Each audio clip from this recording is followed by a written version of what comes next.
ऐसा लग रहा है जैसे यह जो संशोधन लाया गया वक्फ बोर्ड के कानून में, यह मुसलमान विरोधी है। इसका विरोध भी किया है लोगों ने, ये गलत चीज़ है। हम लोग उम्मीद करते हैं कि हमारे माननीय मुख्यमंत्री जी इस मामले में हस्तक्षेप करेंगे। जो बिल आया है उसके बारे में कुछ आशंकाएं, कुछ भ्रांतियां। कहां से ये मुसलमान विरोधी है? कौन सा इसका कानून मुसलमान विरोधी बताता है?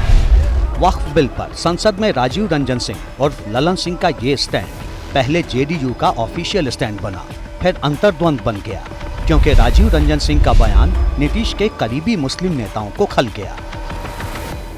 हिंदुस्तान का मुस्लिम समाज है, वो वर्तमान केंद्र सरकार पर विश्वास नहीं करता, आशंकित है। इसलिए उसने देखा है कि कभी बाबरी दादरी, कभी लव जिहाद, कभी घर वापसी, कभी 3 तलाक, कभी एनआरसी, कभी सीए और वक्फ के, इसके निशाने पे कौन लोग, सब लोग समझ रहे हैं।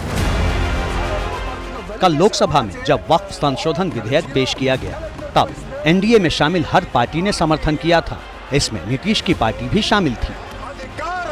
कानून बनाने का यहाँ उदाहरण दिया जा रहा है कि अयोध्या की मंदिर, गुरुवायु, अरे मंदिर और संस्था में अगर अंतर आपको नहीं समझ में आ रहा है तो आप कौन सा तर्क खोज रहे हैं? अरे ये मंदिर नहीं है, आपके मस्जिद को छेड़छाड़ करने का प्रयास नहीं किया जा रहा है। यह एक कानून से बना हुआ संस्था है, उस संस्था को पारदर्शी बनाने के लिए कानून बनाया जा रहा है। राजीव रंजन सिंह विधेयक को मुसलमानों और देश के हित में साबित करने के लिए एक एक बात मजबूती से रखते गए, लेकिन उनकी वही बातें अब जेडीयू की जमीन हिला रही है। वक्फ बिल पर पार्टी के साथ ताल मिलाने से इनकार कर चुके जेडीयू के मुस्लिम नेता फरियाद लेकर सीधे नीतीश के पास पहुंच गए।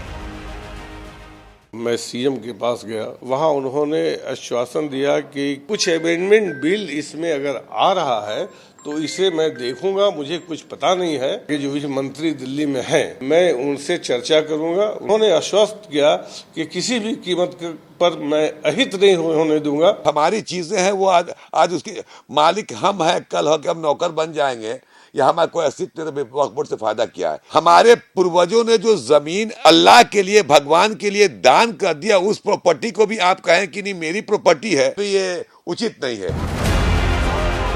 विपक्ष के विरोध के बाद वक्फ बिल ज्वाइंट पार्लियामेंट्री कमेटी के पास भेजा जा चुका है। लिहाजा राजीव रंजन सिंह की कही बातों का विधेयक पर तो फर्क नहीं पड़ने वाला, लेकिन बिहार में 17% मुस्लिम वोट पर असर न पड़ जाए, इसके लिए नीतीश के भरोसेमंद विजय चौधरी सामने आ गए। उम्मीद यह है कि जो भी अल्पसंख्यक समुदाय के संगठन हैं, वो सब अपनी चिंताओं को इस प्रवर समिति के समक्ष पहुंचाने की कोशिश करें कि यहाँ जनता दल यू नीतीश कुमार जी के नेतृत्व में हमेशा से यह मानती रही कि अल्पसंख्यक से जुड़े मामलों में थोड़ी संवेदनशीलता से देखना चाहिए।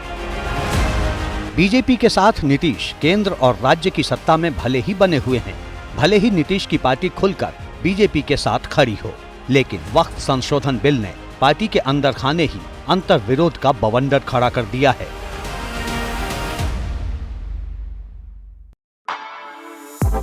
For exclusive and insightful videos, subscribe to our new channel ABP Live Premium.